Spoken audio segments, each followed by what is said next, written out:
皆さん、こんにちは。今日は MBCL の開発者であるエリック先生のお話を聞きたいと思います。それではよろしくお願いいたします。それではエリック先生のバックグラウンドとマインドフルネスを始めたきっかけ、そして MBCL を開発したきっかけについて教えてください。Yes. Well, let's begin when I was a trainee psychiatrist in the UK.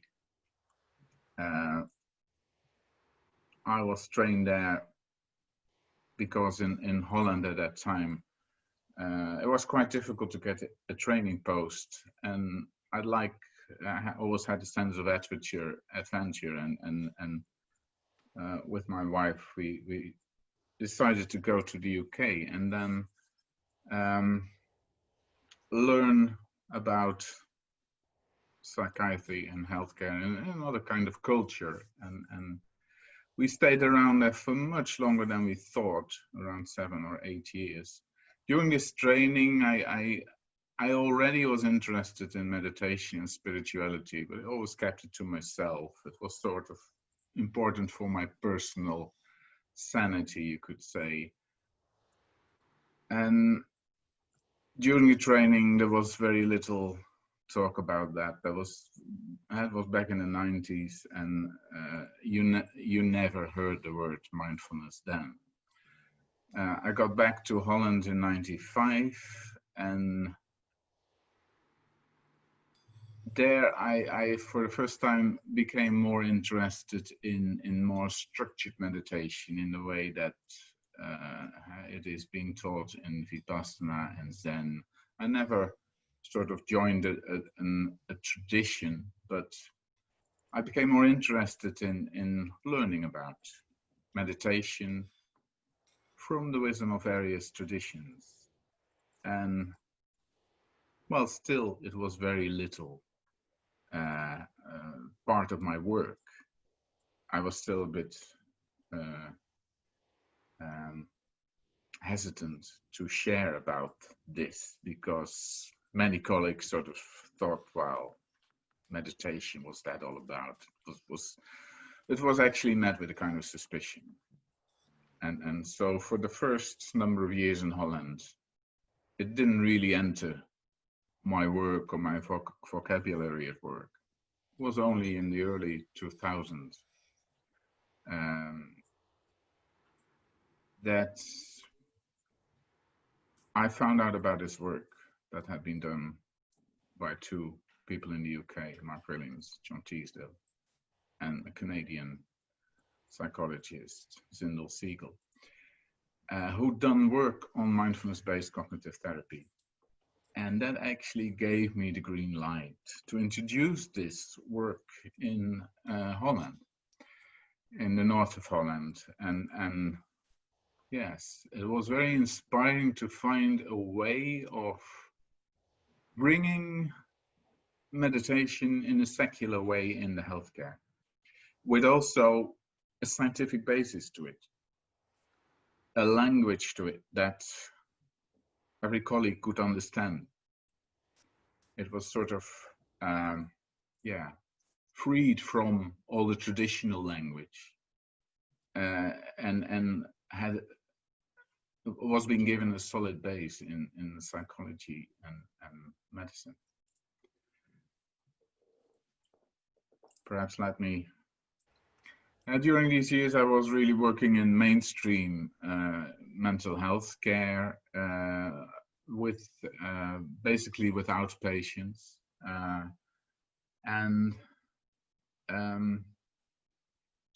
it met my needs actually to find ways to work with the power that is within people themselves.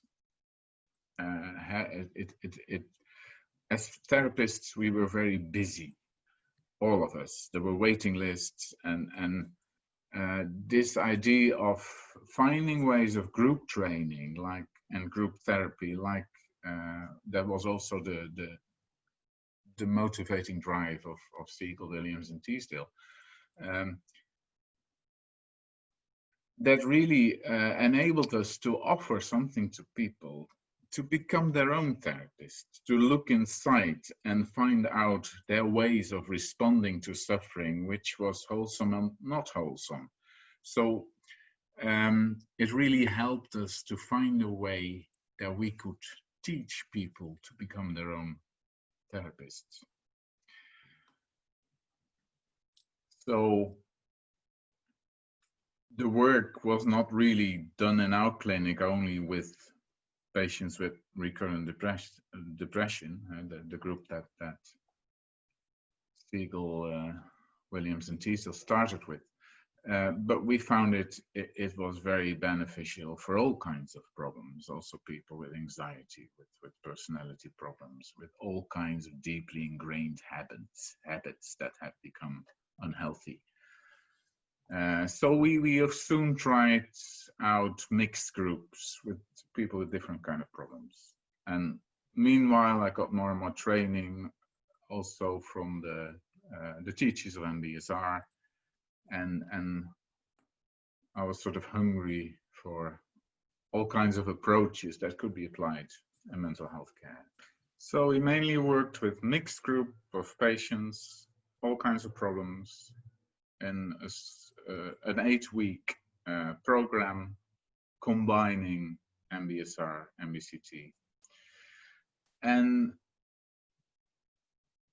that caught on very well. There was a lot of interest also among healthcare workers themselves. Parallel to our patient groups, we had groups where we trained mental health therapists. And increasingly, particularly when I began to work together with Fritz Koster, who is a meditation teacher and also a mindfulness teacher, who we employed at some stage.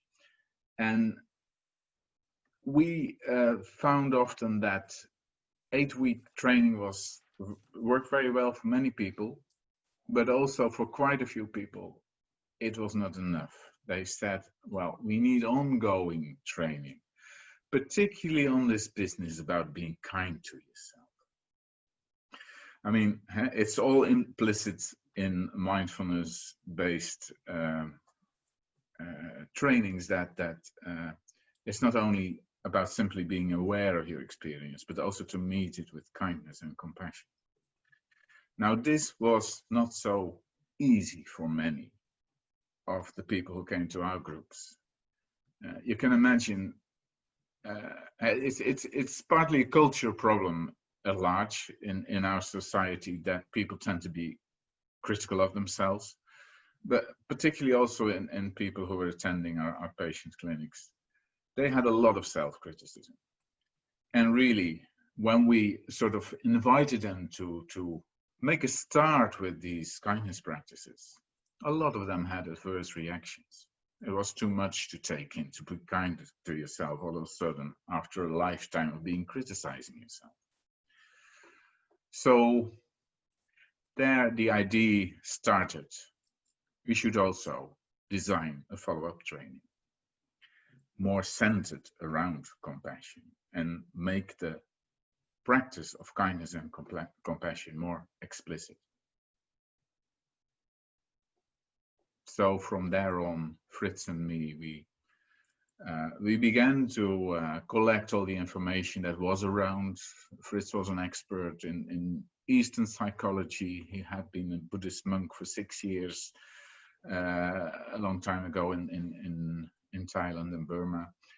And well, I was more at home in the Western psychology, but we had a sort of nice marriage between East and West in our exchange, and from there this compassion training developed, which we eventually called the Mindfulness-Based Compassionate Living course.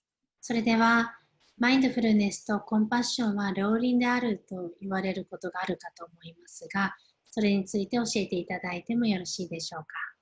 Yes, thank you for that question. This is so true. I mean, they are inseparable. And because we developed the follow-up up course. That doesn't mean it's not in the foundation course. I think this message is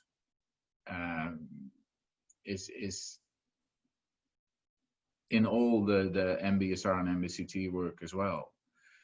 You could perhaps say that it is less explicit. Particularly the MBCT teachers have also warned teachers not to be too explicit with this kindness practice, because